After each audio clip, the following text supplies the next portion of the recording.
उन्होंने अपने आप को समर्पित कर दिया और पूर्ण रूप से आश्रय लिया सच्चे मन से, तो उनका कल्याण होगा, मोक्ष की प्राप्ति होगी उनको। अब आज क्या है, ऐसा नहीं है कि एक कोई ऐसे ही मारवाड़ी थे, पुरुषोत्तम जैसे ही थे बेचारे कोई, तो उन्हें जानकारी मिली कि भागवत सुनने से राजा परीक्षित को मोक्ष हो गया था, तो उनकी भी इच्छा हुई भागवत सुनने की। तो उन्होंने जानकारी की कुछ विद्वानों से, भाई भागवत, तो किसी ने बता दिया था बड़ी जी शिवाल ने कि भाई भागवत के फला विद्वान है, वहाँ चले जाओ, उनसे बात कर लो। तो उन्होंने उनसे बात की। तो देखो आजकल के कथावाचकों की बात कर रहा हूँ मैं। आजकल जो भागवत का जो स्तर हो गया है, कहाँ तो वो स्तर था कि राजा परीक्षित को 7 दिन तक एक आसन पर बैठ करके, और सुखदेव जी ने वो ज्ञान दिया उनको, ऐसे गूढ़ रहस्य और योग क्रियाओं का, कि जिससे कि वो उनको मोक्ष प्राप्त हो गया। उन क्रियाओं के करने से जो ज्ञान दिया है, उस ज्ञान के माध्यम से उनको मोक्ष प्राप्त हो गया। कितनी बड़ी बात। और कहाँ आजकल इस तरह की आजकल की कथा है, पूरा का पूरा, मतलब महाराज जी तो कथा कर रहे हैं, मैं सुन भी रहा हूँ, पूरा का पूरा 7 दिन बहुत से ऐसे नए नए बच्चे हैं कि जो कथा तो कुछ भी नहीं करते और बस भजन कीर्तन या इधर उधर की फालतू बातों में ही समय व्यतीत कर देते हैं।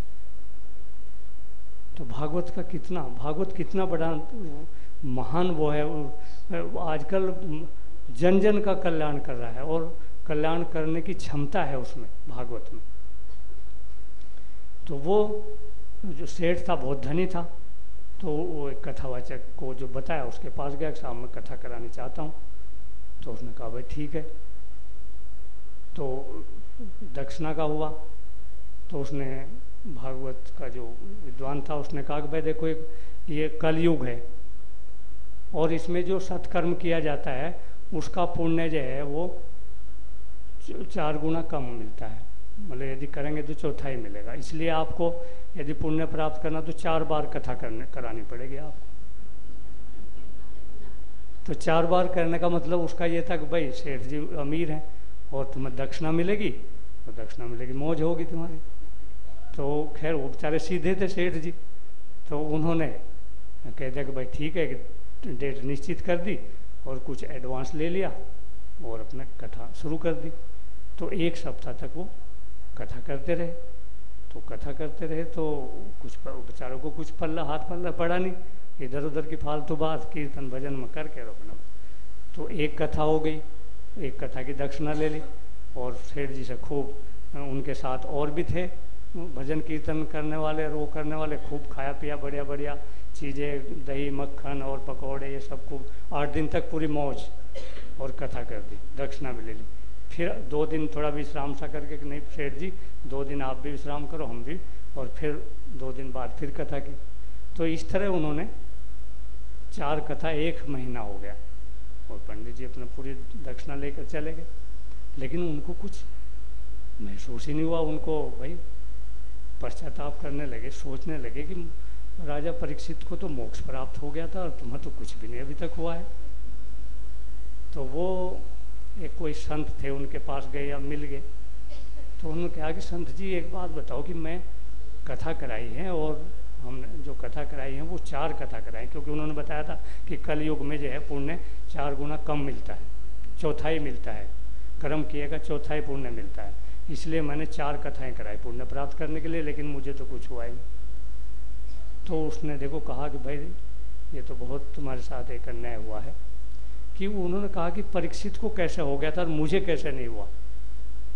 तो उसने ये कहा कि देखो परीक्षित तो मृत्यु को निश्चित जान करके और घर बार छोड़ करके, संसार को त्याग करके उन्होंने भागवत सुनी थी, मृत्यु को निश्चित जान करके और संसार की आसक्ति को त्याग करके, पूर्ण विरक्त होकर के और पूर्ण समर्पित होकर के सुखदेव जी के उन्होंने एकाग्र मन से वटवृक्ष के नीचे गंगा किनारे बैठ करके भागवत सुनी थी पूर्ण समर्पण के साथ। और जो कथावाचक थे वो निर्लोभ रह करके सुनाए, उन्होंने निर्लोभ उन्होंने कुछ पैसा नहीं लिया, निर्लोभ, उस सुखदेव जी ने निर्लोभ, और उसने संसार को त्याग करके तब उसको मोक्ष प्राप्त हुआ। लेकिन उनको आपके यहाँ क्या है कि आपने तो दक्षिणा दी है, संसार भी नहीं त्यागे, आपने घर पे किया है और उसने दक्षिणा ली, तो दो विपरीत काम है। तो इसलिए तुम्हें जो है मोक्ष की प्राप्ति नहीं और न होगी इस तरह की। तो आज देखो कथा का इस तरह का रूप हो गया है, लोग जो हैं लुटाई कर देते हैं और बेचारे इधर उधर की बात। अच्छा, भक्त भी ऐसे ही हैं, वो भी अपना बस पिकनिक में आते हैं मौज करने और अपना बस इधर उधर के गुलछर्रे उड़ाए और अपना बस चले गए, पैसा बर्बाद कर देते हैं। तो आज लोग क्या हैं कि अनावश्यक निरर्थक कामों में ही अपना समय धन नष्ट करते रहते हैं। मनुष्य को चाहिए कि उधर से अपने मन को मोड़ करके इस तरह के ज्ञान यज्ञ में लगाना चाहिए, जिस तरह शारदा जी ने लगाया। तो ये ज्ञान यज्ञ है। और संसार का सबसे बड़ा परमार्थ क्या है? संसार का सबसे बड़ा परमार्थ है ज्ञान यज्ञ। और ये भागवत भी तो ज्ञान यज्ञ ही है, लेकिन भागवत होनी चाहिए, ऐसा नहीं इधर उधर की बातें नहीं, भागवत होनी चाहिए, तब उसको ज्ञान यज्ञ कहेंगे। और वो ज्ञान यज्ञ कराने वाला एक बहुत बड़ा परमार्थ करेगा और संसार का सबसे बड़ा परमार्थ करेगा वो। किसी को हम आध्यात्म की शिक्षा दे करके उसे सत्य का बोध करा देना एक बहुत बड़ा उपकार है। उसका मन परिवर्तन, बहुत से देखो कथावाचकों की वाणी में जीवन को बदलने की शक्ति होती है। आपने देखो डोंगरे जी की वाणी में जीवन को बदलने की शक्ति थी। कितने ही लोग उनकी कथा सुन सुन करके संत हो गए, कितने ही लोग कथावाचक हो गए, कितने ही विरक्त हो गए।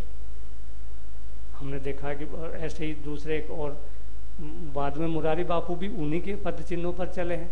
मुरारी बापू भी देखो कितने बड़े कथावाचक हुए हैं, और रमेश भाई ओझा भी हुए, किरीट भाई भी हुए हैं, बहुत हो गए। मतलब वो प्रेरणा स्रोत थे, उनकी वाणी में शक्ति थी, वो सक्षम थी उनकी वाणी जीवन को बदलने के लिए। तो बहुत से कथावाचकों की वाणी में वो शक्ति होती है जो जीवन को परिवर्तित कर देती है। और वो कथावाचक कैसे होने चाहिए? वो सत्य का आचरण करने वाले ईमानदार होने चाहिए, तपस्वी होने चाहिए, सदाचारी होने चाहिए, उनके मन पवित्र होना चाहिए, भाव पवित्र होने चाहिए। ऐसे पवित्र सत्य का आचरण करने वाले कथा उपदेशकों की वाणी में जीवन को परिवर्तित करने की क्षमता होती है। आज सांसारिक मोह में भूले भटके मानव को लक्ष्य और कर्तव्य का बोध कराकर उसको सन्मार्ग पर ले जाना एक बहुत बड़ा स्तुत्य कार्य ऐसे धर्म उपदेश को, ऐसे कथावाचकों के द्वारा हो रहा है। भक्तों को चाहिए, आप लोगों को चाहिए कि ऐसे उपदेशकों का, ऐसे कथावाचकों का, या जो सदाचारी हों, जो विद्वान, उनकी कथा एकाग्र मन से सुनकर, उनके उपदेश एकाग्र मन से सुनकर उसको अपने जीवन में धारण करें और अपने जीवन को सार्थक बनाएं। तीनों तापों, दैहिक, दैविक और भौतिक, तीनों तापों से तप्त मनुष्य को सत्संग रूपी शीतल छाया प्रदान करना तथा भक्तों की आस्थाओं की गागर को अपने ज्ञान के सागर से भरने का कार्य आज के कथावाचकों का, धर्म उपदेशकों का नैतिक कर्तव्य है। उसका निर्वहन करना चाहिए उनको। जिस तरह एक पथिक चलते चलते थक करके एक पेड़ के नीचे बैठ करके, छायादार पेड़ के नीचे बैठ करके अपनी थकान को दूर कर लेता है, उसी तरह सांसारिक बोझ से थके हुए मनुष्य को सत्संग रूपी सुखद शीतल छाया, इस तरह की सुखद छाया, उसको आत्म सुख की अनुभूति होती है। भक्त को ऐसे सत्संग में आत्म सुख की अनुभूति होती है। सत्संग, इस तरह का सत्संग तनाव से शांति प्रदान करता है। सत्संग, भजन कीर्तन, ये तनावग्रस्त जीवन को सुख प्रदान, शांति प्रदान करता है। मनुष्य के जीवन में देखो, कभी कभी भले चाहे वो शारदा हो, कभी कभी ऐसी विषम परिस्थितियां आ जाती हैं, वो घरेलू भी हो सकती है, शारीरिक भी हो सकती है, मानसिक भी हो सकती है, आर्थिक भी हो सकती है, राजनीतिक भी हो सकती है। ऐसी विषम परिस्थिति आ जाती है कि आदमी निराश हो जाता है, आदमी कुंठित हो जाता है।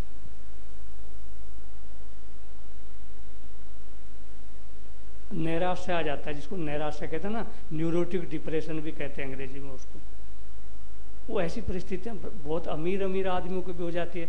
घरेलू परिस्थिति ऐसी हो जाती है कि आदमी का मतलब मरने को हो जाता है कि बस तुम तो जहर खा के मर जाओ, ऐसे उससे रहना। तो इस तरह का, जबकि उसके पास सुख के सभी साधन हैं, लेकिन परिस्थितियाँ उसको बाध्य करती हैं, तो उसे न्यूरोटिक डिप्रेशन कहते हैं। महाराजा दशरथ को भी हुआ था, दशरथ को भी न्यूरोटिक डिप्रेशन हुआ था, क्योंकि वो उनका वो राजकार, वो जो परिस्थिति वो जो चाहते थे उसके विपरीत घटना घट रही थी, तो उसको उनको नैराश्य हो गया था। तो ऐसी वैसी उन परिस्थितियों में व्यक्ति निराश हो जाता है, उसका मनोबल गिर जाता है।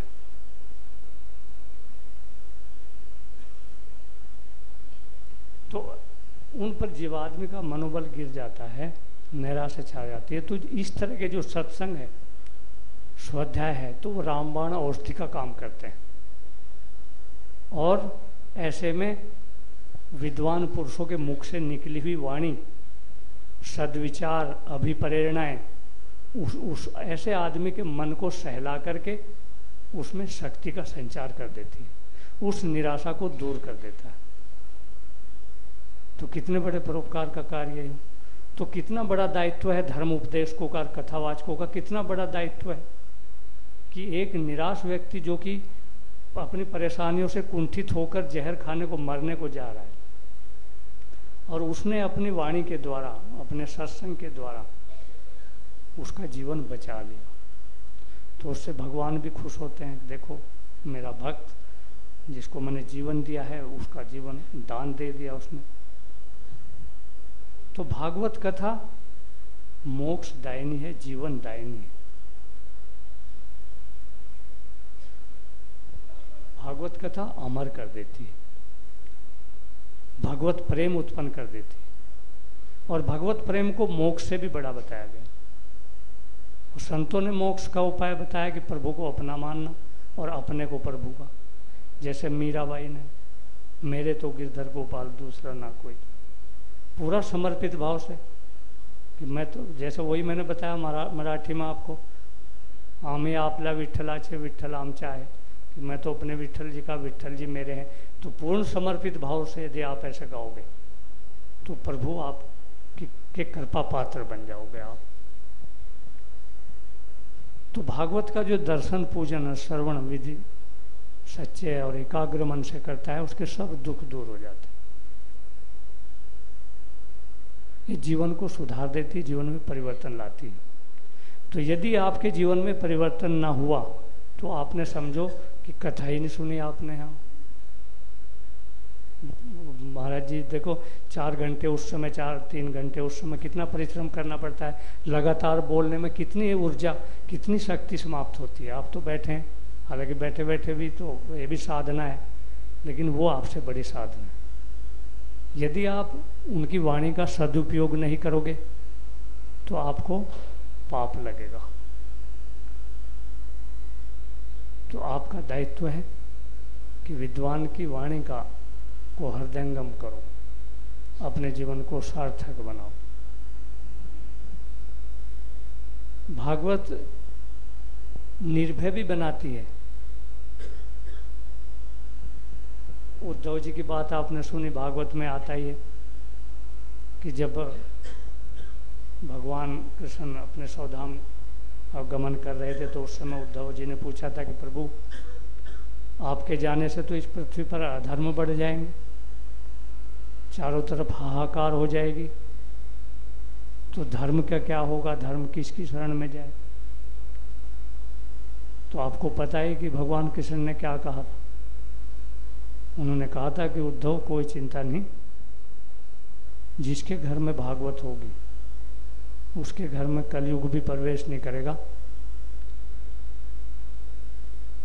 क्यों? क्योंकि भागवत मेरा रूप है। भगवान कृष्ण ने खुद कही ये बात कि वो मेरा रूप है, मेरी साक्षात वांगमय शब्दमय मूर्ति, मेरा नाम स्वरूप है। जहाँ भागवत होगी वहाँ कलिकाल प्रवेश नहीं करेगा, वहाँ निर्भयता होगी। अरे इसीलिए तो राजा परीक्षित 7 दिन भागवत सुनने के बाद निर्भय हो गया था, उसे मृत्यु का कोई भय नहीं रहा। राजा परीक्षित को मृत्यु का कोई भय नहीं रहा था 7 दिन के बाद।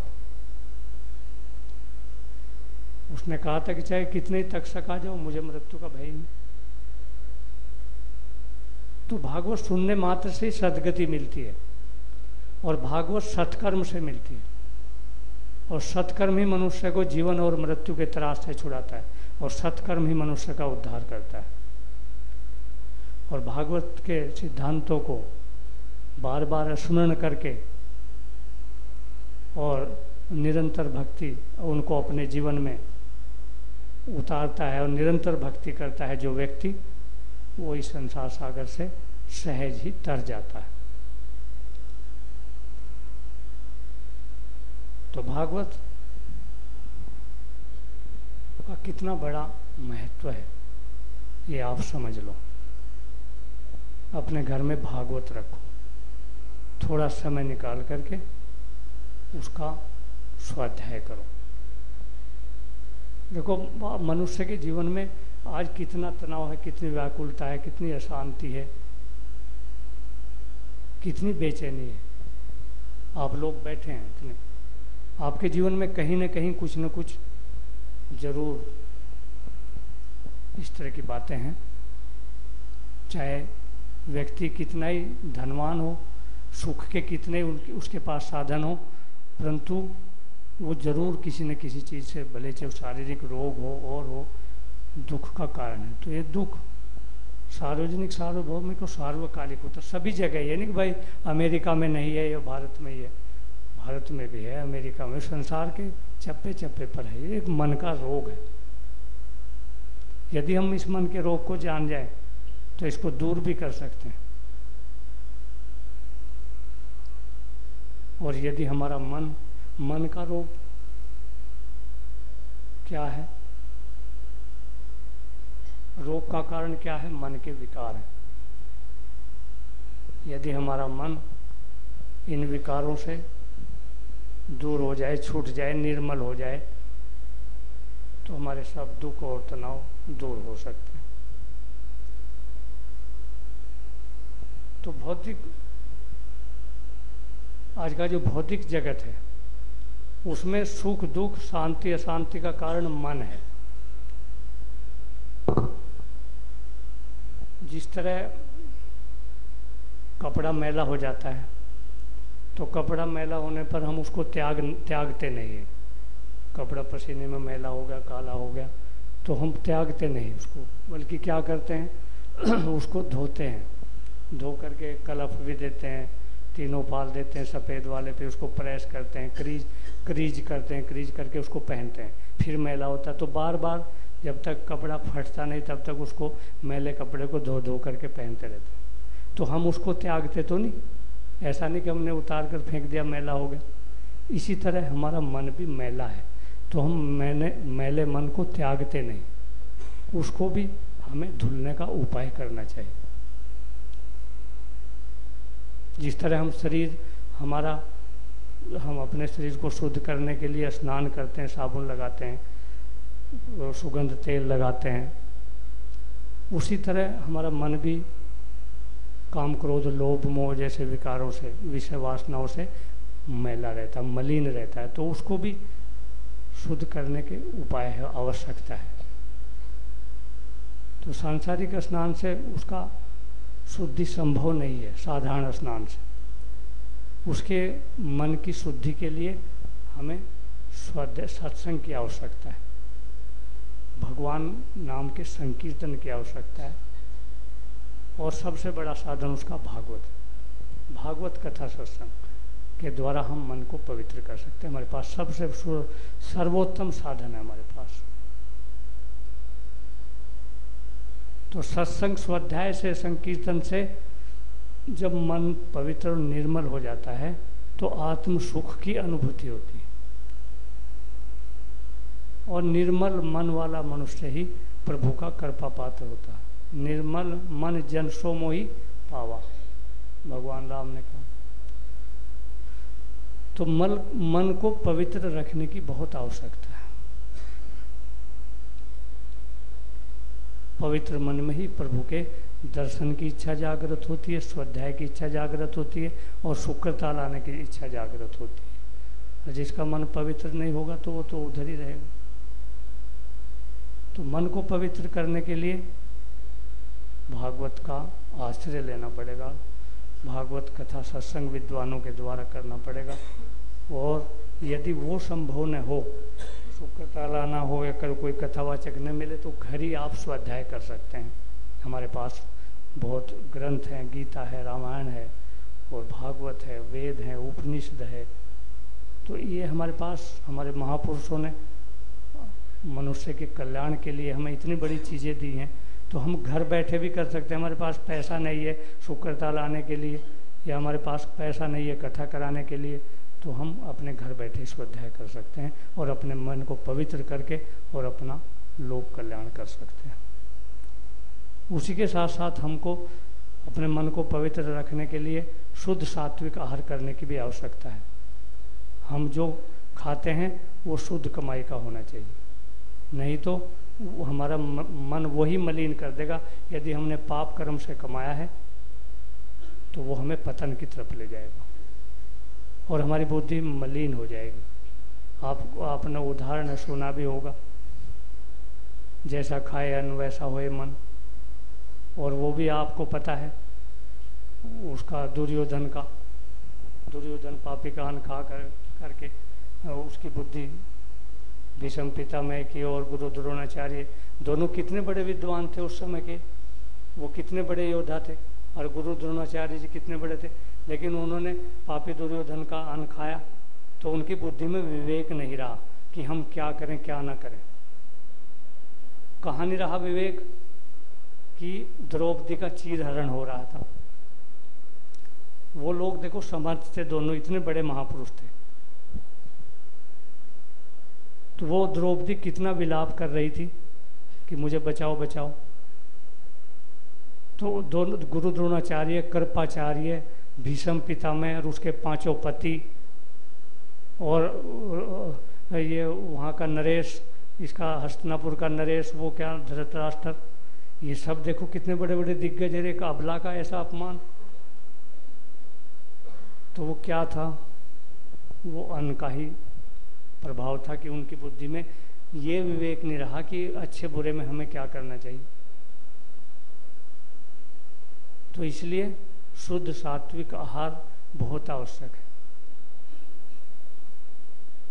इससे मन और अंतःकरण पवित्र होता है।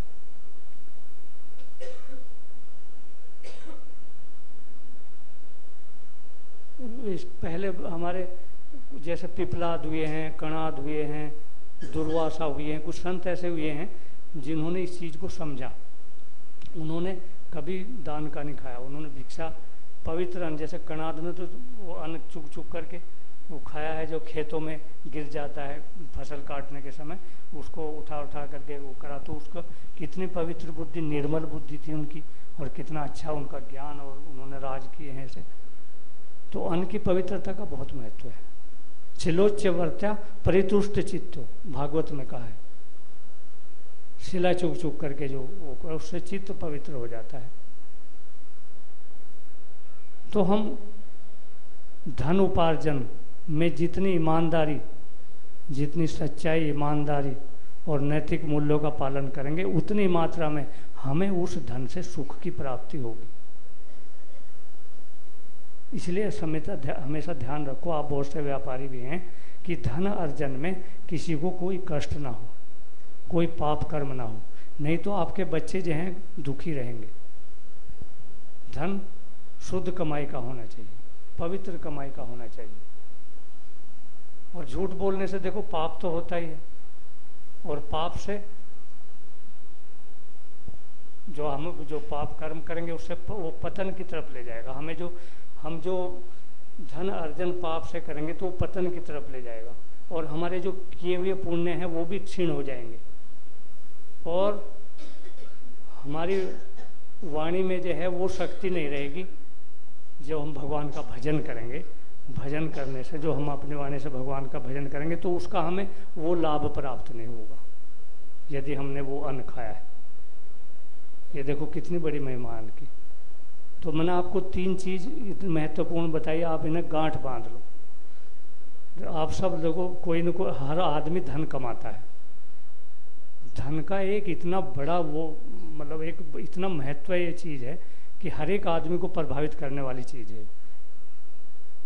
धन यदि शुद्ध कमाई का होगा वो मन को पवित्र रखेगा। जब मन पवित्र होगा तो कर्म भी आप अच्छा करेंगे। जब कर्म अच्छा करेंगे तो आपका जीवन समझो कि धन्य हो जाएगा।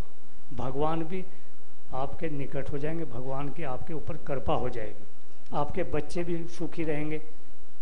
और देखो जिसको आप वो दोगे, जो साधु है, संत है, उसका भी मन पवित्र, तो कितना बड़ा एक उपकार है ये। और आपका मन भी, आत्मा भी बिल्कुल वो रहेगी, प्रफुल्लित रहेगी कि भाई हमने तो शुद्ध कमाई से करते हैं। भले से कम खाओ, अपनी ज़रूरतें कम करो। ये नहीं ब्याह शादियों में भाई उसने तो ब्याह शादियों में पूरा पंडाल था, दुकानें लग रही थी, कोई चाहे कोई चाट खाओ, चाहे कोई रबड़ी खाओ, और चाहे दूध पियो, फलों का जूस खाओ। देखा देखी मैंने देखा आजकल शहरों में कि जो बड़े बड़े अमीर लोग हैं वो पूरा मतलब ठाट बाट से शादी करते हैं, करोड़ों रुपए का वो लगा देते हैं टेंट वहाँ पर, और वो दुकानें ठेका दे देते हैं। तो दूसरे लोग भी जाते हैं, खाते हैं, देखते हैं, तो दूसरे लोग भी उसी का अनुसरण करते हैं कि भाई तुम भी ऐसे ही करो। तो और सामर्थ्य है नहीं उनके उनमें, तो सामर्थ्य नहीं है तो क्या है कि वो पाप करेंगे, फिर मतलब गलत तरीके से कमाई करेंगे, और गलत तरीके से कमाई करने से तो फिर उसका पतन होगा ही, जो उसको खाएंगे उसका भी पतन होगा। तो इसलिए देखो अपनी ज़रूरतें कम करो, और हमेशा अपनी कम ज़रूरतों में ही उपकार के कार्य भी करो और प्रभु का भजन भी करो, सत्कर्म भी करो और प्रभु का भजन भी करो। देखो मैं तो शाम तक बोलता रहूँगा, बैठा बैठा इतनी बातें कि कहाँ तक बोलूँगा, शाम हो जाएगी बोलते बोलते। तो आपको निचोड़ की यही बात बताऊँ मैं कि भाई अपना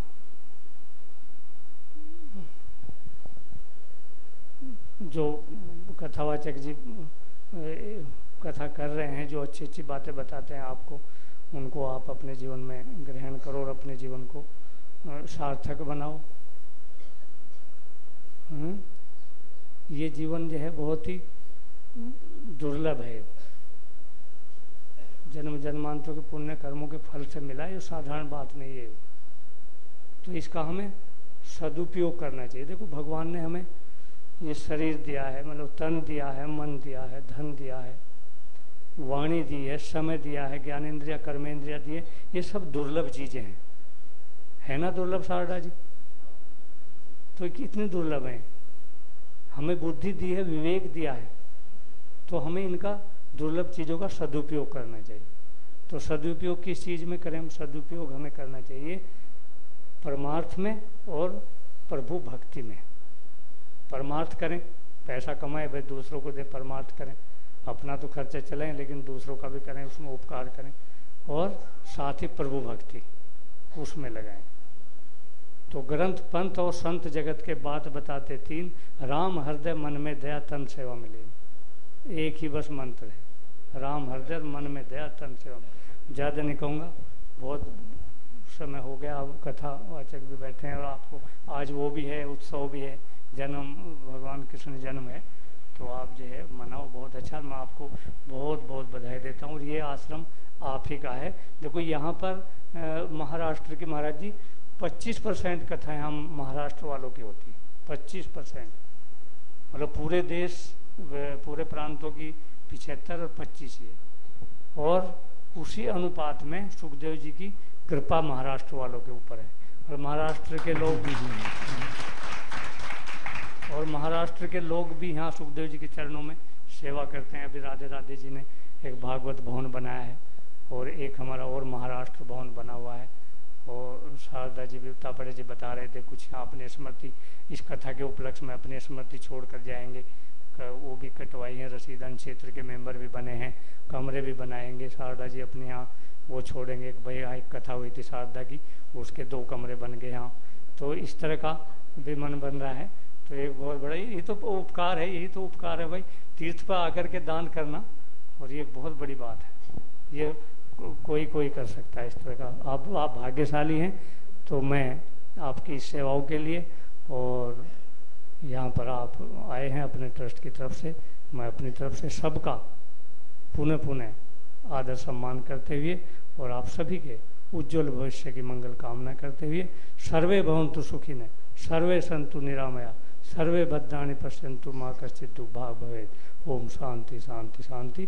बोलिए सुखदेव जी महाराज की, भागवत महापुराण की जय, सद्गुरुदेव भगवान की, सत्य सनातन धर्म की, धर्म की अधर्म का प्राणियों में विश्व का। ओम नमः पार्वती, हर हर महा।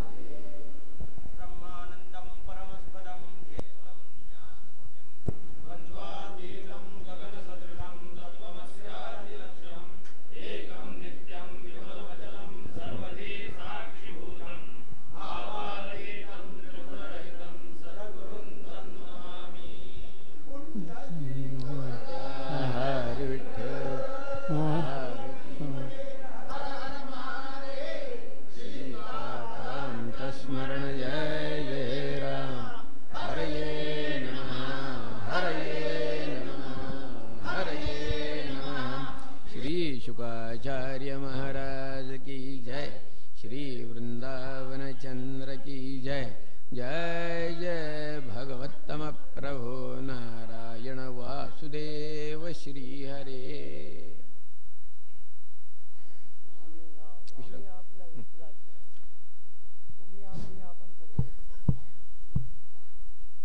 आत्ताच आपण विश्रांती घेणार आहे आणि नंतर मग कथेला सुरुवात होईल।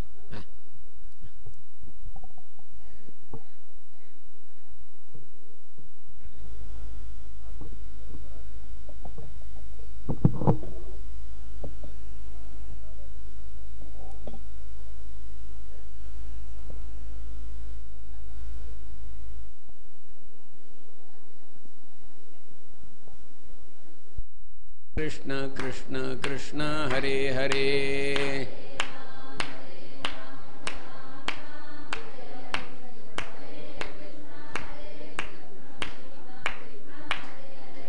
कुंडलीकवरदा हरि विठ्ठल, पार्वती पते हर हर महादेव, सीताकांत स्मरण जय जय राम। हरये नमः, हरये नमः, हरये नमः। श्री शुकाचार्य महाराज की जय, श्री वृंदावन चंद्र की जय। जय जय भगवत्तम प्रभो नारायण वासुदेव श्री हरे। आपल्या अंबरीश राजाच्या कथानकाला सुरुवात झालेली होती।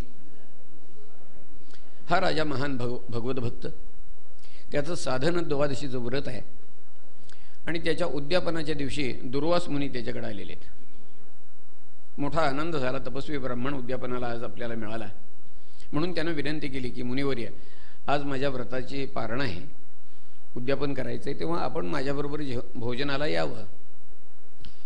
दुर्वास म्हणतात, राजा काय हरकत नाही म्हणाले, येतो, फक्त एवढं की माझं थोडंसं अन्निक राहिलेलं आहे तेवढं करतो आणि येतो। जाताना त्यानं सांगितलं की मुनिवर्य, व्रताचं उद्यापन आहे, पारणा ठरलेल्या वेळी होणं आवश्यक आहे, तेव्हा कृपया उशीर करू नये सांगितलं त्यानं बरं का। राजा काही काळजी करू नकोस, असा गेलो की असा आलो म्हणाले, बस। आणि काय गेले ते तिकडंच. इकडं वेळ टळून जायचा प्रसंग यायला लागला. राजा मनाशी विचार करतोय, वेळ टळून गेली, पारणा न होता तर व्रत मोडतंय, पारणा करावी तशीच तर ब्राह्मणाला जेवायला बोलवलं आणि त्याला बरोबर न घेता आपण जेवायचं म्हणजे अपमान होतो ब्राह्मणाचा, काय करावं. त्यानं सत्पुरुषांना विचारलं, त्यांनी मार्ग सांगितला. म्हणाले मार्ग असा आहे, त्याला भगवंताच्या पदकमलाचं तीर्थ घ्यायचं, पारणा झाली असं म्हणायचं आणि जेवायचं नाही. त्याला पटलं ते. विष्णुपादोदकं तीर्थं जठरे धारयाम्यहं, बस त्यानं तीर्थ घेतलं, पारणा झाली असं समजला, जेवला नाही, वाट पाहत थांबलेला आहे बरं का. आणि थोड्या वेळानं आली की दुर्वास ऋषी, आणि तपश्चर्येच्या ती अंतर्ज्ञान प्राप्त झालेलं. राजानं आपल्याला बरोबर न घेता पारणा केली. राग आला महाराज, राग आला, आणि त्याला शासन करावं म्हणून जटा उपटली आणि हापटली, त्यातनं एक कृत्या निर्माण केली आणि कृत्या त्याला जाळायसाठी त्याच्या अंगावर सोडलेले. परीक्षित राजा हात जोडून तसाच उभा आहे बरं का. तुकाराम महाराज म्हणाले, पडता जडभारी दासे आठवावा हरी, मग तो होऊन देशीण आड घाली सुदर्शन. आणि अक्षरशः सुदर्शन भगवंताने आड घातलं. सुदर्शनाला सांगितलं, म्हणाले ते पारिपत्य कर त्या कृत्येचं. त्या सुदर्शनानं ती कृत्या गिळून गेली, लाल भडक झालं महाराज. आणि ते दुर्वासांच्या मागं लागलं. दुर्वास पळत, हो पळता भोई थोडी झाली, मागं चक्र लागलेलं आहे. ब्रह्मलोकाला गेले, ब्रह्मदेवानं म्हणतात वाचवा, तिथं नकार मिळाला. भगवान शंकरांच्याकडे गेले, तिथं नकार मिळाला. भगवान विष्णूंच्याकडे गेले, भगवंता अहो हे सुदर्शन चक्र तुमचा आवरा म्हणाले. भगवान म्हणतात अवघड आहे, अवघड आहे. हे दुर्वास ऋषी म्हणतात अहो देवा तुमचंच चक्र आहे ना, अवघड कसलं. तेव्हा विष्णूंनी उत्तर दिलं, म्हणाले चक्र माझं आहे मान्य आहे म्हणाले, परंतु मी माझा नाही आहे म्हटले. हां हां, अहम भक्त पराधीन. बस तुम्हाला जर दुर्वासा तुमचे प्राण वाचवायचे असले तर त्या अंबरीषाचे जाऊन पाय धरा. केवढा नामुष्कीचा प्रसंग आहे, विचार करा बरं का. अंबरीष राजाला शासन करण्यासाठी म्हणून प्रवृत्त झालेले हे दुर्वास ऋषी आता स्वतःची चामडी बचावायची यासाठी त्याच्या पाया पडायची वेळ आली. पण करतात काय आता. तिथनं जे निघाले थेट ते अंबरीष राजाकडे आले. दुर्वास ऋषी तिथून निघून गेले, सुदर्शन चक्र मागं लागलं म्हणून ते परत येई तोपर्यंत म्हणे 1 वर्ष लोटलेलं होतं. परंतु हा अंबरीष राजा जागचा हल्ला नव्हता. आत्ता येतील मग येतील वाट पाहत थांबला तर म्हणे. ते आले आले आले धावत धावत त्याच्या पायावर लोटांगण घातलं. राजन चुकलो म्हणाले, बस चुकलो. अंबरीष राजा असं म्हटला नाही, आता कशी जिरली असं म्हटलं नाही बरं का. त्यानं सुदर्शन चक्राला प्रार्थना केली, मागं सरकण्यासाठी विनंती केली, पण ते इतकं संतप्त झालेलं होतं ते काय ऐकायला तयार नाही. ते तसंच पुढे यायला लागलं. तेव्हा अंबरीष राजानं आपली पुण्याही पणाला लावली आहे. तो म्हणतो की इहजन्मनी मी जर काही श्रीहरीची भक्ती केली असेल तर तू मागं सरकशील. आणि हे शब्द त्याच्या तोंडातून बाहेर पडले आणि सुदर्शन चक्र मागं सरकलं. लक्षात घ्या. दुर्वास ऋषी म्हणतात अहो अनंतदासाना महत्त्वं दृष्टमध्यमे. आज मला कळलं की भगवत भक्तांचं हृदय किती मोठं असतं. कृतागसोबी यद राजन मंगलानी समीयसे. खरं म्हणजे राजा मी तुझा अपराध केलेला असताना सुद्धा तू माझ्या कल्याणाचीच चिंता केलीस. मला आज कळलं भगवत भक्तांचं मन किती मोठं असतं म्हणून. अशा तऱ्हेचा हा कथाभाग सांगितलेला आहे. यानंतर भागवतकारांनी इक्ष्वाकूचा वंश सांगितलेला आहे. हा इक्ष्वाकू त्याच्या वंशामध्ये निरनिराळे राजे झाले. पुरंजय झाला, मांधाता झाला, हरिश्चंद्र झाला, सगर झाला. याच वंशामध्ये प्रभू रामचंद्रांनी अवतार धारण केलेला आहे महाराज. भागवतकारांनी 9व्या स्कंधाच्या 10 आणि 11व्या अध्यायामध्ये रामचरित्र थोडक्यात का होईना, खरं म्हणजे असं आहे की श्रीमद भागवत हा ग्रंथ भगवान श्रीकृष्ण प्रभूंचं चरित्र वर्णन करण्यासाठी आहे, परंतु रामचरित्र टाळून पुढे जाऊ शकत नाही ते. मग निदान स्थलकालाचा विचार करून 2 अध्यायामध्ये त्यांनी रामचरित्र सांगितलेलं आहे. तसं बघायला गेलं तर चरितम रघुनाथस्य शतकोटी प्रविस्तरम, अहो किती वर्णन करावं महाराज. परंतु स्थळकाळाचं असं आहे, कमी करायचं म्हटलं तर कितीही कमी करता येतं, बरोबर आहे की नाही. एका श्लोकात रामायण सांगता येतं की नाही? येतच की. एक भटजी होते, शेजारी गेले, काकू जरा ताक आहे का म्हणाले, एक वाटीवर ताक पाहिजे. देते म्हटल्या, द्या म्हटले वाटी. त्यांनी पुढे केली, जरा थांबा म्हटल्या, ताक देईन म्हणाल्या, पण तुम्ही त्यासाठी मला त्याच्या बदल्यात सबंध रामायण सांगायला पाहिजे. अरे चा, एक वाटीवर ताक देणार आणि अख्खं रामायण? भटजी म्हणाले सांगतो. आदौ राम तपोवनाधिगमनम हत्वा मृगं कांचनम वैदेही हरणं जटायुमरणं सुग्रीव संभाषणं वाली निर्दलनं समुद्रतरणं लंकापुरी दाहनं पश्चात रावण कुंभकर्णनं एतद्धि रामायणं. द्या म्हटले ताक, झालं की रामायण. याला ताकापुरतं रामायण म्हणतात बरं का. ताकापुरतं रामायण असे ना. थोडक्यात काय आहे, रामचरित्राची महती खरंच अगाध आहे. जे जे मोठे मोठे कवी होऊन गेले आपल्याला सांगतो, त्यांना रामचरित्र गायल्याशिवाय आपलं काव्य पूर्ण झालं असं वाटलं नाही. लक्षात घ्या. खरं म्हणजे ज्ञानेश्वरीमध्ये रामचंद्रांचं चरित्र वर्णन करण्याचा काय संदर्भ तरी आहे का सांगा. पण रामशस्त्रभृतामहम एवढा उल्लेख पकडला आणि अवतार कार्य म्हणून का होईना थोडक्यामध्ये वर्णन केलंय. साकडलिया धर्माचे नि काही वारे, आपण धनुष्य होऊन दुसरे विजयलक्ष्मी मोहरे केले तरी ती पाठी उभे ठाकून सुवेळी प्रतापे लंकेश्वराची सिसाळी गगनी उदो म्हणत या हस्तबळी दिधली भूता जेणे देवांचा मानुकी वसेला धर्मासी जीर्णोद्धारू केला सूर्यवंशी उदयला सूर्य जो का तो हातीयेर परजित या आतू तो रामचंद्र मी जानकी कांतू. बस थोडक्यामध्ये अवतार कार्य का होईना परंतु वर्णन केलेलं आहे महाराज.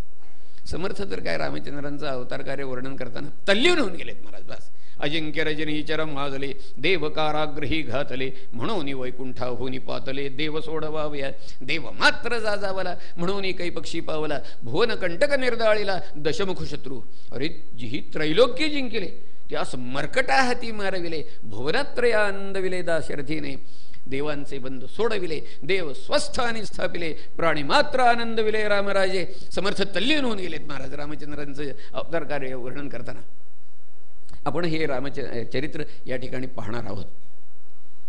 कथा शंकराची कथा कार्तिकाची कथा चंडिकेची कथा मोरयाची कथा देव इंद्रादि ब्रह्मादिकांची समस्तामध्ये श्रेष्ठ या राघवाची. जय जय रघुवीर समर्थ. आपण रामचरित्र पाहताना रामचंद्रांच्या अवतार कार्याला जिथून सुरुवात झालेली आहे तिथून पाहणार आहोत. लक्षात घ्या. भागवतकारांनी तसंच वर्णन केलेलं आहे. विश्वामित्र ऋषी दशरथ राजाकडे आलेले आहेत आणि म्हणतात अरे राजान म्हणाले अरे ही तुझी 2 मुलं मला दे रे. त्याने हात जोडले मुनिवर्य कशासाठी पाहिजेत. अरे म्हणाले मी यज्ञकर्माला प्रारंभ केला की हे सगळे राक्षस लोक येतात आणि माझ्या यज्ञकर्माचा विध्वंस करतात तेव्हा या राक्षसांच्या पारिपत्यासाठी जरा मला 2 मुलं दे. वय वर्षे 5 बरं का रामचंद्र, वय वर्षे 5, मला ही 2 मुलं दे.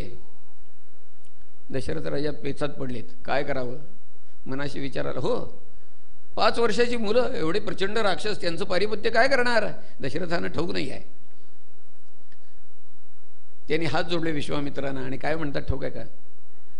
पायान मी देईन वंशसार पायान मी देईन वंशसार नया वया माझी भला जना दे नया वया माझी भला जना दे. तुम्ही म्हणाल कसला श्लोक म्हटला हो तुम्ही, एक एक ओळ 2-2दा म्हटली आणि श्लोक. अर्थ सांगतो म्हणजे लक्षात येईल. पायान मी देईन वंशसार. हे महर्षे विश्वामित्र म्हणे अहो आपल्या शब्दासाठी मी काय करणार नाही सांगा. मी आपल्याला नमस्कार करून सांगतो आपण जर म्हणाल तर सारा वंश 2 मुलांचंच काय घेऊन बसला. सारा वंश आपल्या स्वाधीन करायला तयार आहे. पयनमी देईन वंश सार. वा म्हणजे पण या न मी दे बरं का. ही जी 2 मुलं आहेत ना यानं तेवढं देणार नाही. का तर म्हणाले ही मुलं म्हणजे इनवंश सार. ही इनवंशाचं सार असणारी मुलं आहेत. इन याचा अर्थ सूर्य. सूर्यवंशाची सारभूत असणारी ही 2 मुलं राम आणि लक्ष्मण यांना तेवढी देणार नाही. का अहो न या वया माझी भला जना दे. या वया माझी म्हणजे मी म्हातारा झालेला असताना आताही मला मुलं झालेली आहेत. या वयामध्ये भला म्हणजे शहाणा मनुष्य. कोणता शहाणा मनुष्य अशी मुलं दिलो. न या वया माझी भला जना दे. आणि म्हणून न या वया म्हणजे माझ्या तोंडातनं नकार यायला जीभ लाज ना दे. वसिष्ठ मुनी ऐकतायत बरं का सगळे हे. दशरथ हा म्हणाले अरे कोण मागतंय. म्हणाले विश्वामित्र मुनी मागतायत 2 मुलं. खुशाल देऊन टाक म्हणाले. त्यांच्या मार्गदर्शनाखाली ही तुझी मुलं धनुर्वेद संपन्न होतील म्हणाले. दे. त्यांच्या शब्दावर विश्वास ठेवून दशरथ राजानं ही 2 मुलं रामचंद्र आणि लक्ष्मण विश्वामित्रांच्या स्वाधीन केलेले आहेत. त्या 2 मुलांना घेऊन विश्वामित्र यज्ञभूमीकडे निघालेले आहेत महाराज. असा अरण्यातनं मार्गक्रमण करत असताना ती आली की हो त्राटिका.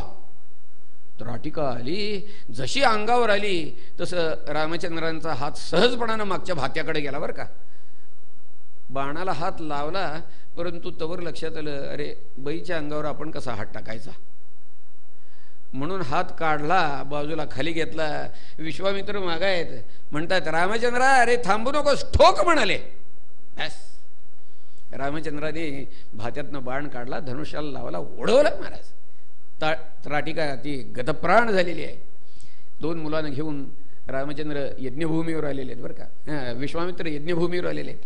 सगळी सिद्धता केलेली आहे यज्ञकर्माची आणि यज्ञाला प्रारंभ झाला. राम आणि लक्ष्मण हातामध्ये धनुष्यबाण घेऊन राक्षसांच्या पारिपत्यासाठी सज्ज उभे राहिलेले आहेत महाराज. जसं ते यज्ञकुंड धडाडलं आणि ज्वाळा वर आल्या तसा धूर वरती गेलेला दिसला.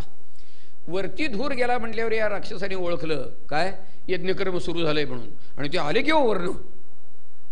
रामचंद्र होते मारीच आणि सुबाहू 2 जण आलेले होते राक्षसांचं सैन्य घेऊन. महाराज झालं त्या रामचंद्राने त्या सुबाहूला मारला जे तो आधी गतप्राणच झाला एक बाणामारे खास. त्या मारीच्याला एक दिला टिप्पिरा तर तो तिथनं उडला ते थेट समुद्रात जाऊन पडला. आता हे 2 म्होरके त्यांची ही वाट लागली म्हटल्यावर बाकीचे कशाला थांबतात गेले पळून महाराज. आणि यज्ञ यथासांग पार पडलेला आहे. विश्वामित्रांना आनंद झाला महाराज. इतक्यामध्ये विश्वामित्रांच्याकडं जनकराजाकडनं सीतेच्या स्वयंवराची पत्रिका येऊन पडलेली होती महाराज. आणि त्यात तळटीप लिहिलेली होती काय की पण असं आहे की माझ्याकडं असणाऱ्या शिवधनुष्याला जो वीर प्रत्यंचा लावेल त्याला माझी कन्या माळ घालणार आहे. व्यास विश्वामित्र मनाशी विचार करतायत. म्हणाले 2 म्हणजे क्षत्रियाचे बच्चे आहेत. सारी अस्त्र आणि शस्त्र त्यांच्या नजरेखालनं जाणं आवश्यक आहे. तेव्हा ह्यांना घेऊन जाऊया असा विचार केला आणि रामलक्ष्मणांना घेऊन मिथिला नगरीकडे निघालेले आहेत. वाटेमध्ये गौतम ऋषींचा आश्रम आणि त्यामध्ये त्या आश्रमात रामचंद्रांच्या पदस्पर्शानं अहिल्याचा उद्धार झाला. समर्थाने उल्लेख केलेला महाराज. अहिल्या शळा राघवे मुक्त केली पदी लागता दिव्य होवोनी गेली जया वर्णिता शीणली वेदवाणी नुपेक्षी कदा रामदासाभिमानी जय जय रघुवीर समर्थ. मिथिला नगरीमध्ये आलेले आहेत. तो स्वयंवराचा मंडप सजवलेला महाराज. त्यामध्ये बसायची व्यवस्था केलेली होती. सगळे निमंत्रित जे होते त्यांची यासाठी आसनं घातलेली होती. ऋषीवर्य जे बोलवलेले होते त्यांची आसनं घातलेली होती. जे राजे आणि राजकुमार त्या स्वयंवरासाठी येणार त्यांच्यासाठी सुवर्णाची सिंहासनं होती. आणि एका बाजूला असं जनकराजांचं सुवर्ण सिंहासन आहे महाराज. सगळे लोक त्या ठिकाणी आलेले होते. विश्वामित्र आले आणि ऋषीवर्यांच्या समुदायामध्ये आपल्या आसनावर जाऊन बसलेले. राम आणि लक्ष्मण हे त्यांच्या पायाशी बसलेले. सगळे राजे राजकुमार आलेले ते आपापल्या सिंहासनावर बसलेले आहेत. जनक राजा आले आपल्या सिंहासनावर बसले. बाजूला त्यांच्या डाव्या बाजूला ती सीता हातामध्ये वरमाला घेऊन आहे स्वयंवरमाला घेऊन. आणि जनक राजाने पण जाहीर केला. मध्ये त्या त्या सभामंडपामध्ये मध्ये भला मोठा चौथरा आणि त्याच्यावरती शिवधनुष्य ठेवलेलं होतं. केवढं प्रचंड शिवधनुष्य होतं आपल्याला सांगतो.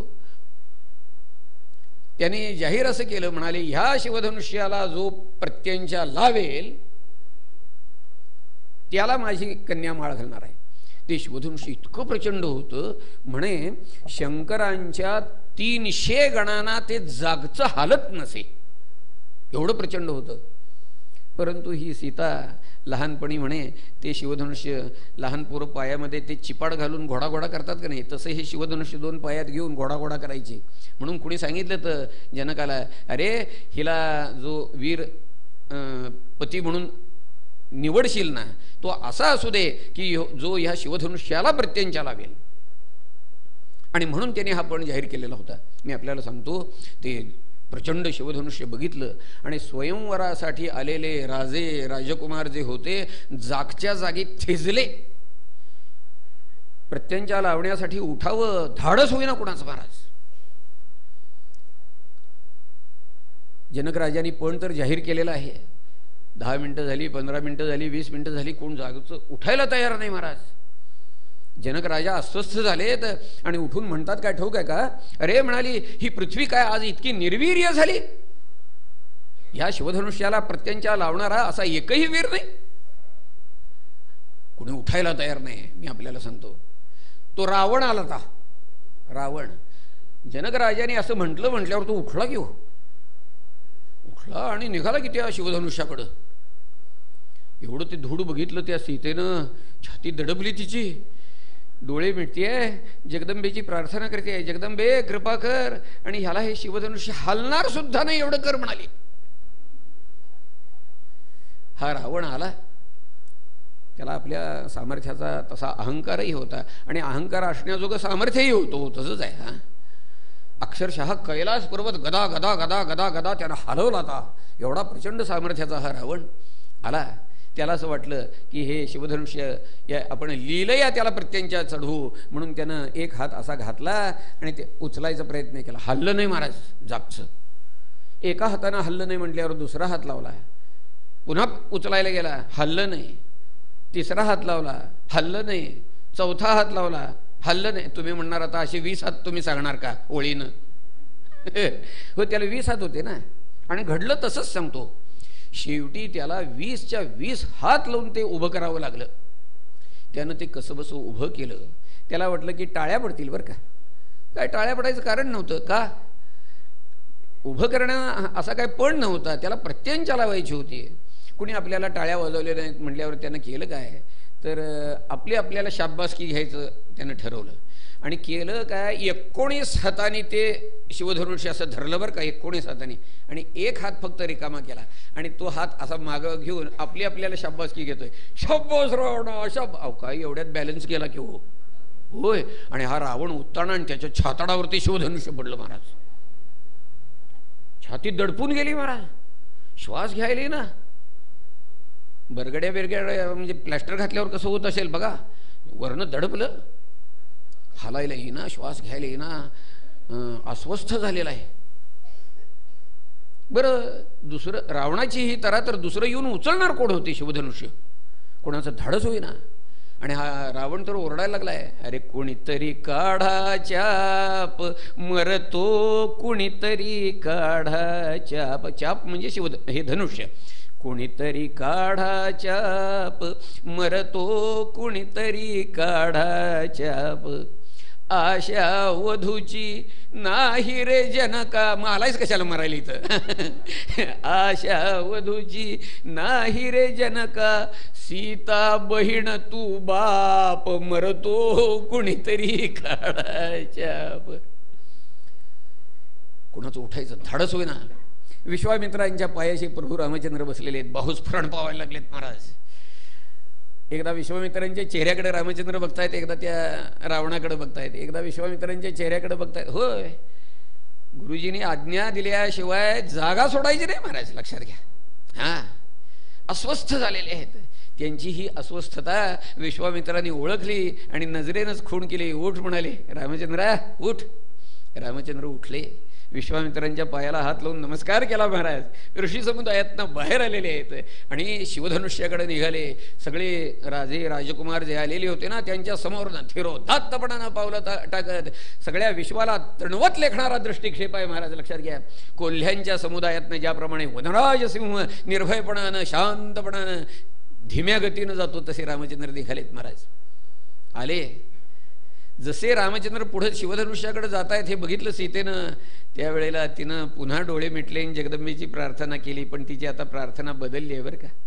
ती म्हणती, जगदंबे कृपा कर आणि हा कोण कोळा राजकुमार दिसतोय, त्याला हे काम लीलया जमेल असं कर म्हणती. बस रामचंद्र तिथं आले आणि ते असं रावण पडलेला, एका बाजूला ते दुसरं धनुष्याचं टोक टेकलेलं आणि असं छाताडावर ते धनुष्याचं दुसरं टोक.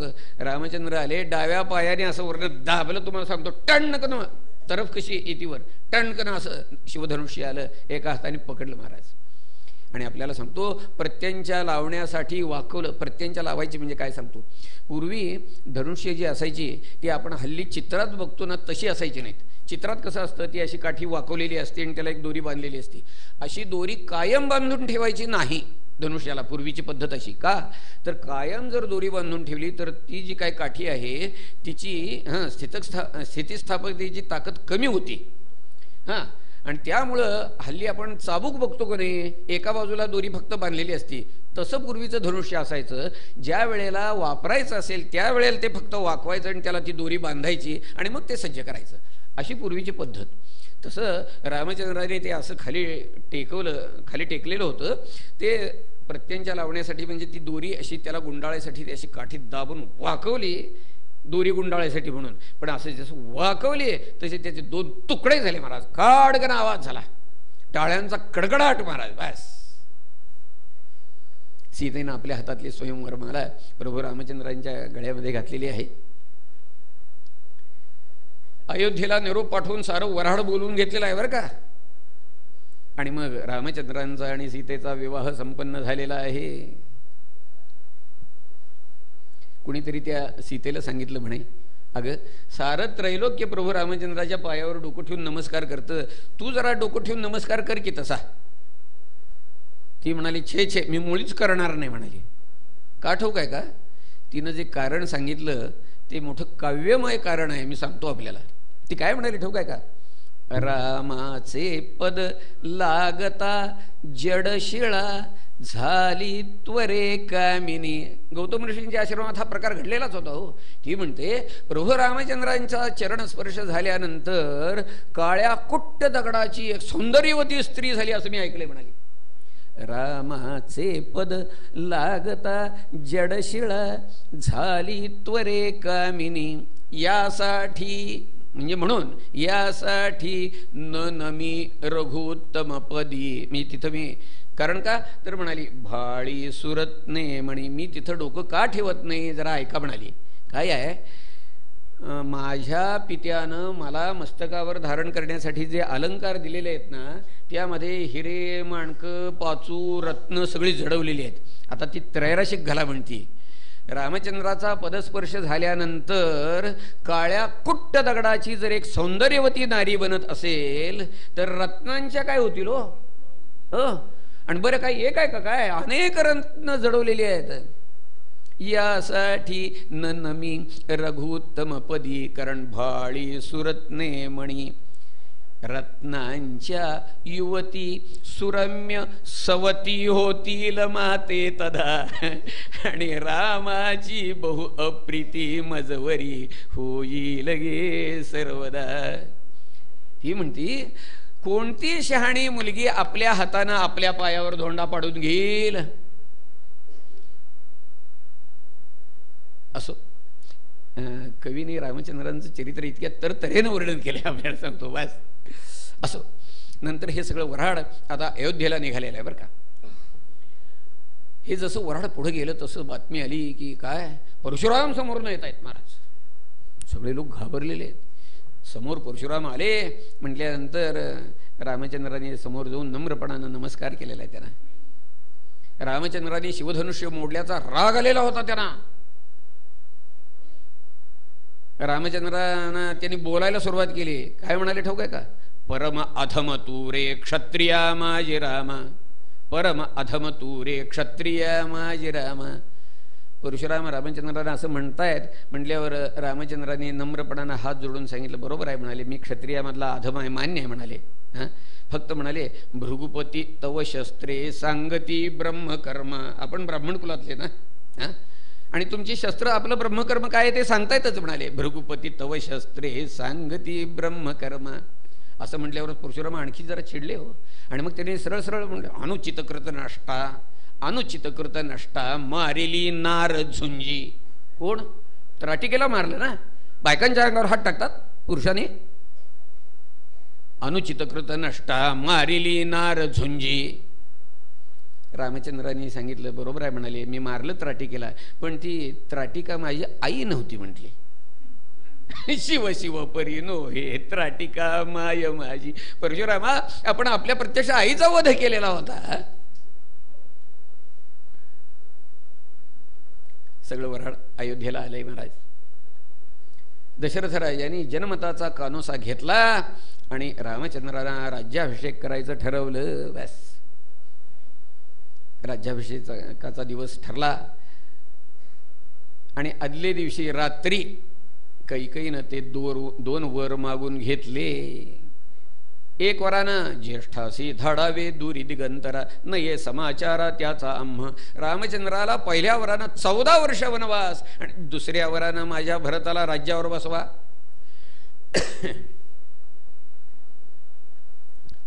तिनं मागितलेले वर हे दशरथाने दिलेला शब्द होते, त्यासाठी मागितलेले होते. म्हणून दशरथाने शब्द दिलाय म्हणून ही प्रत्यक्ष पित्याची आज्ञा आहे असं समजून रामचंद्रांनी वनवासाला जायचं ठरवलं. तुलसीदासजींनी प्रभू रामचंद्रांचे 2 फोटो काढलेले. एक आदल्या दिवशी संध्याकाळचा फोटो आहे बरं का, उद्या म्हणजे अजून वर मागितलेले नाही आहेत. हां, त्यावेळेला उद्या रामचंद्रांना राज्याभिषेक व्हायचा त्यावेळेचा एक फोटो आहे. आणि दुसऱ्या दिवशी सकाळी आज 14 वर्ष वनवासाला जायचं राज्यावर न बसता त्यावेळेचा ही फोटो काढलेला आहे. आणि त्या 2 फोटोमध्ये काहीही फरक नाही. अवस्थितप्रज्ञ वृत्तीचा परमात्मा प्रसन्नता या न गताभिषेकतः तथा न ममले वनवास दुःखतः. रामचंद्रांच्या बरोबर लक्ष्मण आणि सीता यांनी ही वनाला जायचं ठरवलेलं आहे. झालं, गंगा पार करून जायचं महाराज. तिथं गेले. रामचंद्र त्या गंगेच्या पलीकडे जायसाठी नावेत बसायला निघाले. तर तो नावाडी लांबनं ओरडायला लागला, थांबा थांबा थांबा म्हणाला. नावेत बसू नका म्हणाला. का म्हणाले? नाही, मी असं ऐकलंय म्हणाले की आपली चरणाची पदधुली लागल्यानंतर दगडाची नारी झाली म्हणून ऐकलं. त्या नावेची जर नारी झाली तर काय करू म्हणाला. म्हणजे अडचणी 2 आहेत. आधी घरात एक बायको आहे, ती पोचता पोचता पंचायतीत आहे. हे नावेचं उपजीविकेचं साधन असून आणि ह्या नावेची जर एक नारी झाली तर तिला पोसायचं कसं आणि उपजीविकेचं साधन गेलं पुन्हा. त्यांना येऊन रामचंद्रांच्या पायाची पूजा केलेली आहे, चरण धुतलेले आहेत, आदरपूर्वक नावेमध्ये बसवलेलं आहे आणि गंगेच्या पलीकडे नेलेलं आहे. व्यास रामचंद्र उतरले आणि म्हणाले, काय द्यायचं? म्हणजे नावेतनं पलीकडे आणल्याबद्दल. आपल्यासारखं रिक्षा ठरवून बसले नव्हते ते, किती घेणार बोल. हां, त्याने सांगितलं छे म्हणाले, काहीही द्यायचं नाही. काहीही द्यायचं नाही असं कसं होईल म्हणाले. नाही द्यायचं. का द्यायचं नाही? तर म्हणाले, देवा तुमचा आणि आमचा धंदा एक आहे. हां, तुमचा आणि आमचा धंदा एक आहे, फरक आहे थोडा, नाही असं नाही. मग काय आहे म्हणाले. तर असं आहे, धंदा एक म्हणजे असं की तुम्ही लोकांना भवसागराच्या पलीकडे नेता, आम्ही गंगासागराच्या पलीकडे नेतो, एवढंच म्हणाले. फरक काही नाही या दोघांच्यात. मग ज्यांचा धंदा एक आहे ते लोक एकमेकाकडनं पैसे घेतात का हो? समजा एक डॉक्टर दुसऱ्याकडे गेला जरा तपासायला तब्येत दाखवायला, तर तो फी घेत नाही त्याची, केस पेपर करून मग आत या. तसा प्रकार काही नाही द्यायचं. रामचंद्रांचा वनवास सुरू झालेला आहे महाराज. आणि मग फिरता फिरता फिरता दंडकारण्यामध्ये आलेले आहेत पंचवटीला. त्या ठिकाणी ती शूर्पणखा आली की हो. शूर्पणखा आली, लक्ष्मणाने तिचे नाक आणि कान छेदून त्याला हाकलून लावली. ती गेली रावणाकडं आणि त्याला जाऊन सांगायला लागली, बघ म्हणाली, तू इथं विलासात लोळत पडलायस, तुझा शत्रू दंडकारण्यात आलाय बघ म्हणाली. रावणाच्या मनातही तो अपमान डाचत होता त्यावेळचा, स्वयंवराच्या वेळचा.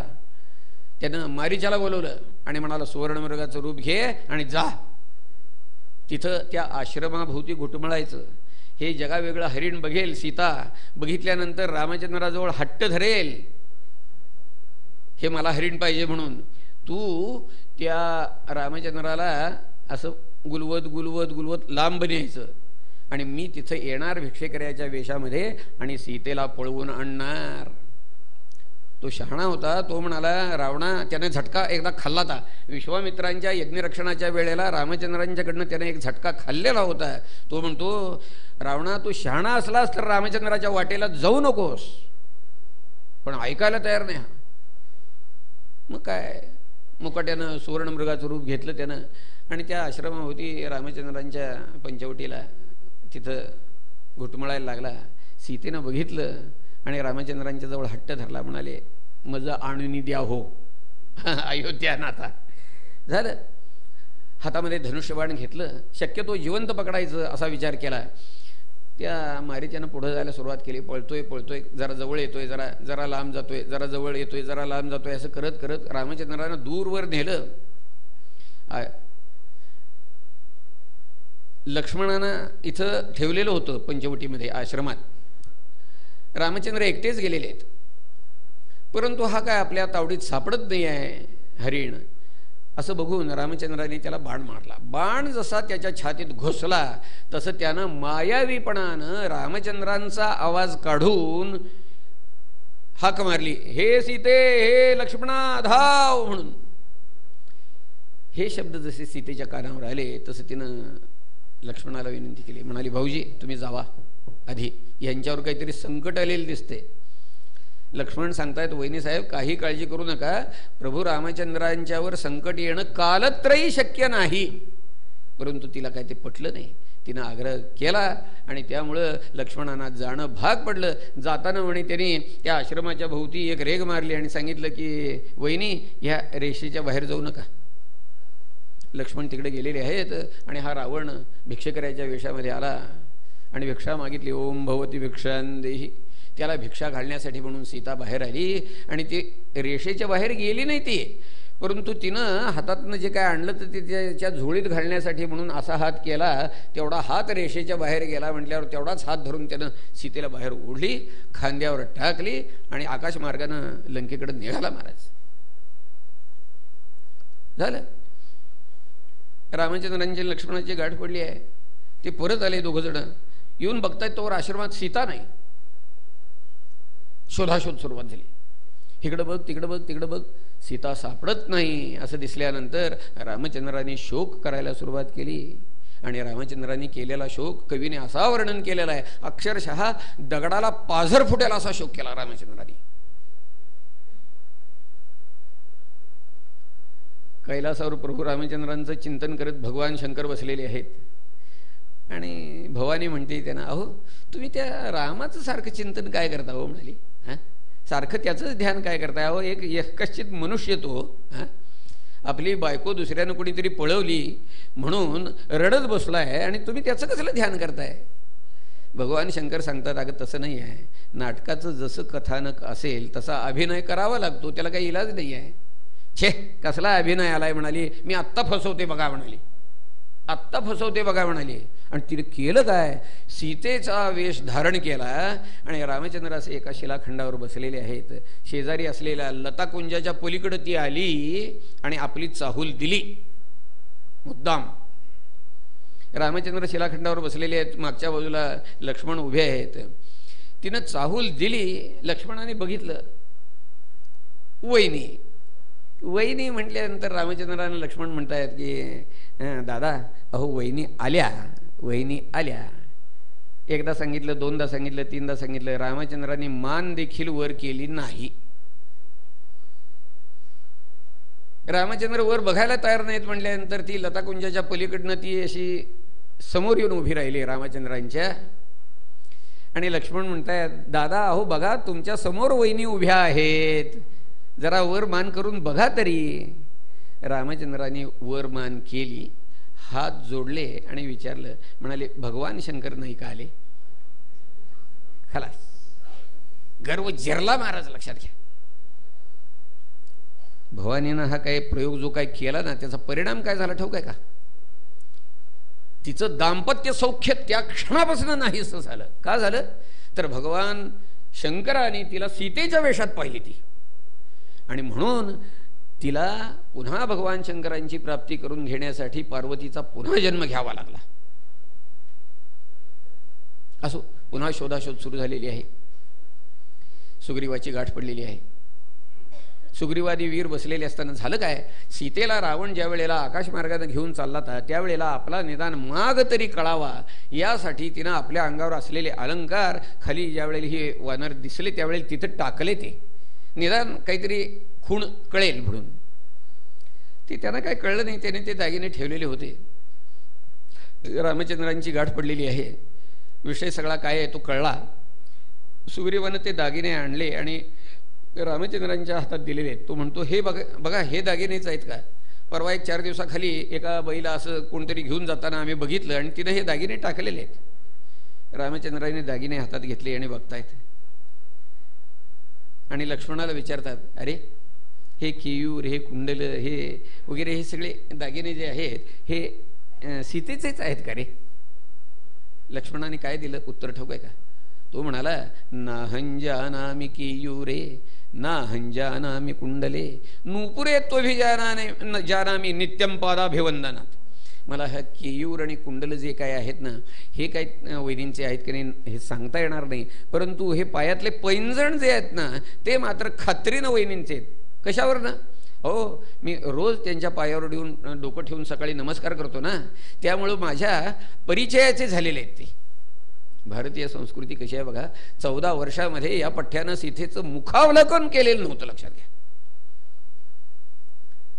सुग्रीवाने आपली सारी वानरसेना पाठवलेली होती सीतेचा शोध घेण्यासाठी, आणि मारुतरायाने बातमी आणली काय की लंकेमध्ये अशोकवनामध्ये सीतेला ठेवलेलं आहे. लंकेवर स्वारी करायचं ठरलं.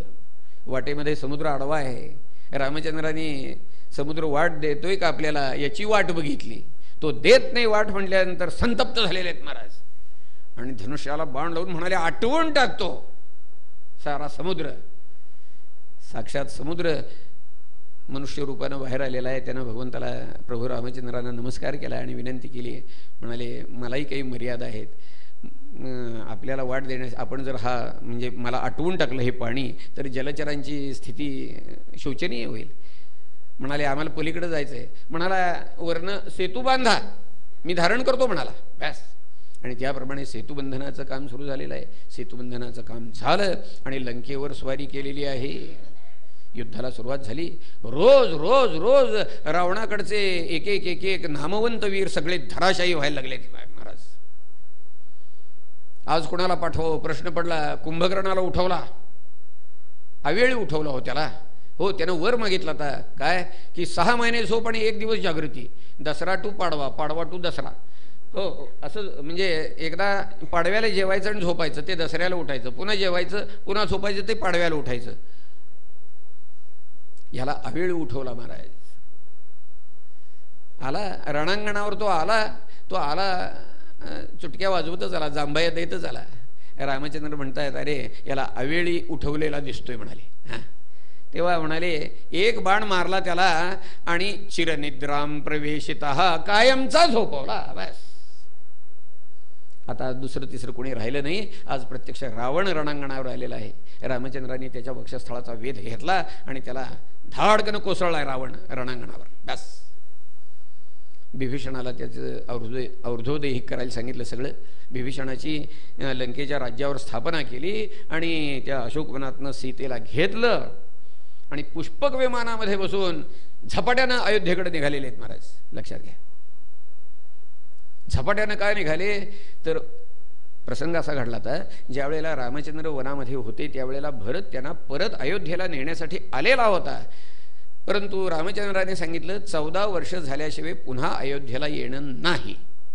मग त्यावेळेला जाताना तो पादुका घेऊन गेला होता आणि त्यानं सांगितलं तर जाताना की दादा 14 वर्ष संपलेल्या दुसऱ्या दिवशी आपण जर अयोध्येत नसाल तर ह्या कुडीमध्ये प्राण राहणार नाहीत. बस, आणि म्हणून रामचंद्र झपाट्याने निघालेले महाराज. अयोध्येजवळ आलेले आहेत. भरताची आणि रामचंद्रांची भेट झालेली आहे. मोठा आनंद झाला. कडकडून आलिंगन दिलं महाराज. लक्षात घ्या, भरत तोपर्यंत रामचंद्रांची भेट होई तोपर्यंत अयोध्येमध्ये राहत नव्हता. अयोध्येच्या बाहेर नंदीग्रामामध्ये मुनिवृत्तीनं राहत होता. रामचंद्रांच्या पादुका सिंहासनावर, अयोध्येच्या सिंहासनावर ठेवून केवळ विश्वस्त म्हणून राज्यकारभार बघत होता. 14 वर्ष मुनिवृत्तीनं केवळ यवांना गोमूत्रात शिजवून खात होता. लक्षात घ्या. रामचंद्रांची आणि भरताची भेट झाली आहे. मोठा आनंद झालेला आहे. आणि यानंतर मग रामचंद्रांना राज्याभिषेक झालेला आहे आणि रामराज्याला सुरुवात झाली आहे महाराज. झाले रामराज्य काय उणे आम्हासी, धरणी धरी पिके गाई ओळल्या म्हैशी, राम वेळो वेळा आम्ही गाऊ ये, दळिता कांडिता जीविता घेवाई, स्वप्नीचेही दुःख कोणी न देखे डोळा. याला रामराज्य म्हणतात बरं का. असो, रामचंद्रांचा राज्यकारभार सुरू झालेला आहे. आपल्या राज्यातल्या बातम्या आपल्याला कळाव्यात यासाठी रामचंद्रांनी हेर फेरलेले होते. आणि एक दिवस एक हेर येऊन सांगायला लागला. काय ते एक परीट म्हणाला, असं म्हणत होता, काय माझी बायको दुसऱ्याच्या घरात बरेच दिवस राहिलेली आहे, तेव्हा तिला माझ्या घरात आता परत घ्यायला मी काय स्त्री लंपट राम आहे काय, असं तो म्हणत होता. रामचंद्रांनी सीतेचा आत्यंतिक त्याग करायचं ठरवलेलं आहे. काय आहे त्याचं कारण? असं की अयोध्येच्या सिंहासनावर बसणारा जो कोणी असेल तो त्याच्याकडं कोणाला बोट दाखवता येता कामा नये, यासाठी स्वतःच्या संसाराची राख रांगोळी करायचं ठरवलं त्यांनी. का? राजाचं कर्तव्य पार पाडण्यासाठी म्हणून सीतेचा आत्यंतिक त्याग करायचं ठरवलं. आणि हे काम लक्ष्मणाकडे सोपवलेलं आहे.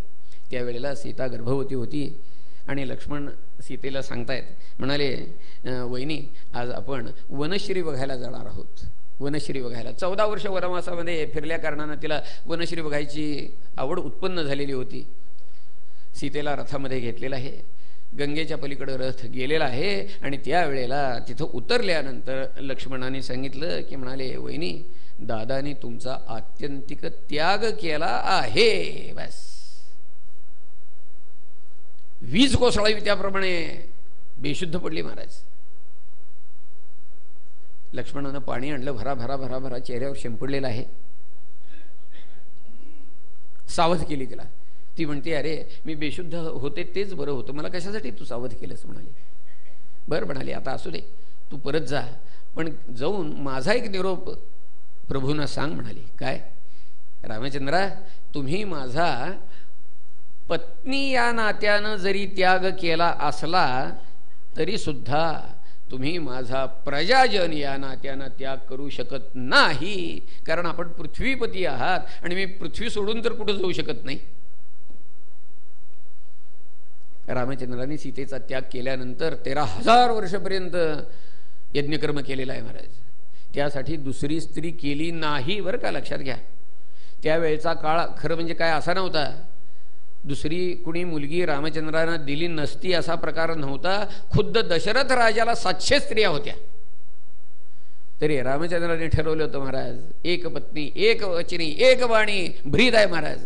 समर्थ वर्णन करतात, म्हणाले, भजा या जनी पाहता राम एकू, करी बाण एकू, मुखी शब्द एकू, क्रिया पाहता उद्धरे सर्व लोकू, धरा जानकी नायकाचा विवेकू, जय जय रघुवीर समर्थ. भागवतकार वर्णन करतात, शेवटी प्रभू रामचंद्रांनी दंडकारण्यामध्ये अनवाणी फिरत असल्या कारणानं अनेक काटे बोचलेली आपली सुकुमार पावलं आपल्या भक्तजनांच्या हृदयामध्ये स्थापन केली आणि हा प्रभू निजधामाला गेला. बस भागवतकारांनी या ठिकाणी रामचंद्र संपवलेला आहे.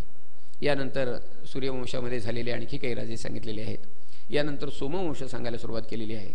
सोमवंशामध्ये ययाती झाला. ययातीचा मुलगा पुरू.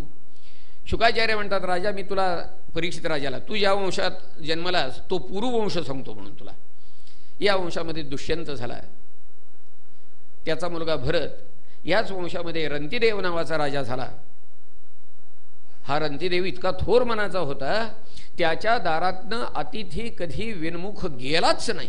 बस देवाने याची सत्वपरीक्षा बघायचं ठरवलं होतं. ह्यानं सर्वस्वाचं दान करून टाकलेलं होतं, त्याच्याजवळ खायला काही नव्हतं. वर्णन असं केलं इथं 48 दिवसपर्यंत ह्याला रंतीदेवाला उपास घडलेला आहे बरं का, काही खायला नाही अशी परिस्थिती. 49व्या दिवशी कुणीतरी काहीतरी थोडासा शिधा आणून दिला. तो आता तो आणि त्याचे घरचे कुटुंबीय खायला बसणार इतक्यामध्ये देवाने निरनिराळ्या रूपानं येऊन त्याची सत्वपरीक्षा बघितली, परंतु त्याचं सत्वहरण झालं नाही. देव प्रसन्न झालेले आहेत. माग म्हणाले, काय मागायचं ते? तर त्याने एवढंच मागितलं, दुसरं तिसरं काही नाही. म्हणाला, कामये दुःख तप्तानाम आर्तानाम आर्तिनाशनम. बस असा हा थोर मनाचा. याच वंशामध्ये दिवोदास झाला, ऋक्ष झाला. दिवोदासाच्या वंशामध्ये द्रौपदी झाली. ऋक्षाच्या वंशामध्ये धृतराष्ट्र आणि पंडू झाले. धृतराष्ट्राचे ते कौरव आणि पंडूचे ते पांडव. शुकाचार्य परीक्षित राजाला सांगतायत, लक्षात घ्या. पंडूचे ते पांडव आणि ह्या पांडवांच्यापैकी अर्जुनाला सुभद्रेपासून झालेला मुलगा अभिमन्यू हा तुझा पिता होय. इथंपर्यंत सगळी ती वंशावळ आणून भिडवलेली आहे महाराज. यानंतर मग यदुवंश सांगायला सुरुवात केली. यदुवंशामध्ये शूरसेन झाला, त्याचा मुलगा दशरथ, आणि ह्या दशरथाच्या वसुदेव याच्या उदरी साक्षात परब्रह्म पूर्णांशानं कृष्णरूपानं अवतरलं महाराज. यदा यदा हि धर्मस्य ग्लानिर्भवति भारत अभ्युत्थानमधर्मस्य तदात्मानं सृजाम्यहं परित्राणाय साधूनां विनाशाय च दुष्कृतां धर्मसंस्थापनार्थाय संभवामि युगे युगे. धर्मजात आघवे युगायुगी म्या रक्षावे ऐसा ओघू हा स्वभावे आद्य असे. म्हणून मी अजत्व परते ठेवी अव्यक्तपणही नाठवी. जे वेळी धर्माते अभिभवी अधर्मोहा ते वेळी आपुल्याचे निकैवारे. मी साकार होऊन अवतरे अज्ञानाचे अंधारे गिळो निघाली. अधर्माची अवधी तोडी दोषांची लिहिली फाडी. सज्जना करवी गुढी सुखाची उभवी दैत्यांची कुळे नाशी साधूंचा मानू गिवशी. धर्माची आणि नीतीची शेज भरी मी अविवेकाची काजळी फेडोनी विवेकदीप उजळी. तै योगी आपाहे दिवाळी निरंतर सत्सुखे विश्व कोंदे.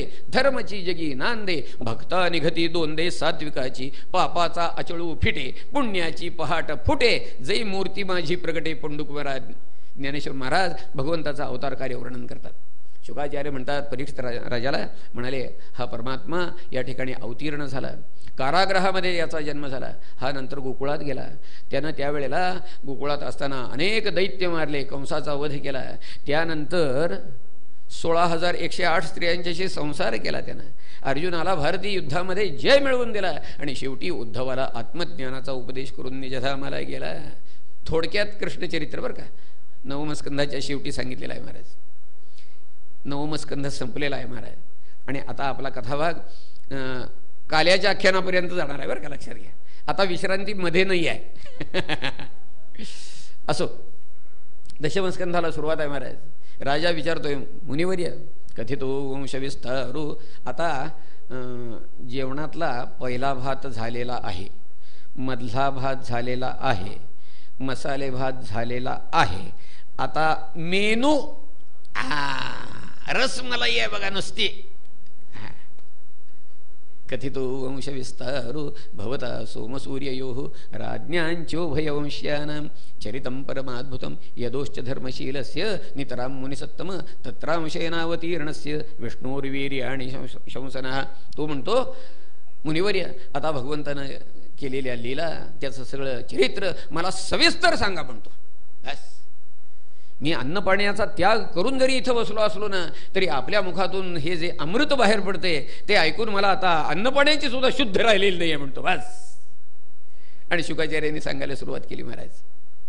भूमिर्दृप्त नृपव्याज दैत्यानेक शतायुतैः आक्रांत भूरिभारेण ब्रह्माणं शरणं ययौ.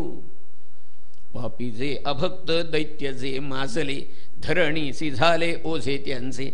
असं म्हणतात की वर्णाश्रम धर्म पालन करण्यासाठी ही राजसत्ता निर्माण झाली असं म्हणतात. परंतु केव्हा केव्हा कुंपण शेत खायला लागतं, तसला प्रकार झाला. हे सगळे राजे लोक उन्मत्त झालेले आहेत. धरणीला हा काय भार सहन होईना. आणि शेवटी या भूमातेनं गोरूप धारण करून ब्रह्मदेवाकडे तक्रार केलेली आहे. ती म्हणते हा भार काय सहन होत नाही. ब्रह्मदेवानं सगळ्या देवांचं शिष्टमंडळ केलं आणि भगवंताकडे गाऱ्हाण नेलंय महाराज. क्षीरसागरावर सगळे देव गेलेले आहेत आणि भगवंताला विनंती करतात.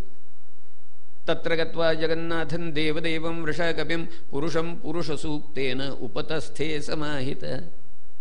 जय पूर्ण भक्त कामा अभय द्या आम्हा. दानवगण दुस्सह्य म्हणोनी आजी आलो धामा.